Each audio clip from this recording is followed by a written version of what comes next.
കാലത്ത് എഴുന്നേറ്റ് വരുമ്പോൾ കാണുന്ന കാഴ്ചയാണ്. കണ്ടില്ലേ, റംബുട്ടാൻ വലയിട്ട് ആകെ പഴുത്ത് ചുവന്ന് തൊടുത്ത് കിടക്കുന്നൊരു കാഴ്ചയാണ്. ആ ചുവപ്പുമയം ഒരെണ്ണം ഒന്ന് പറിക്കാൻ യാതൊരു നിവൃത്തിയും ഇല്ല. ഭദ്രമാക്കിയാണ് ഇവർ ഈ വല കെട്ടി വെച്ചിരിക്കുന്നത്. അതൊന്ന് നോക്കി കാണാമെന്നല്ലാതെ ഒരു നിർവാഹവും. കണ്ടില്ലേ, എന്തൊരു ഭംഗിയായി കാഴ്ച കാണാൻ ഉണ്ട്. ഒരെണ്ണത്തിലെ കുറച്ച് പറിച്ചുകൊണ്ട് പോയി ബാക്കി നിൽക്കുക. പറിച്ചുകൊണ്ട് പോകുമ്പോൾ തരുമായിരിക്കും.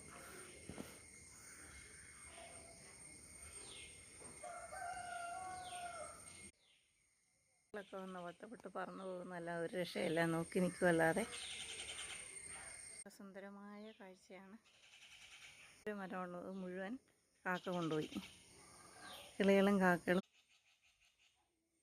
ശേഷിക്കുന്നത് ഇവർ. ഇഷ്ടമായി ലൈക്ക് ചെയ്യുക, ഷെയർ ചെയ്യുക, സബ്സ്ക്രൈബ് ചെയ്ത് സപ്പോർട്ട് ചെയ്യുക. Thank you for watching.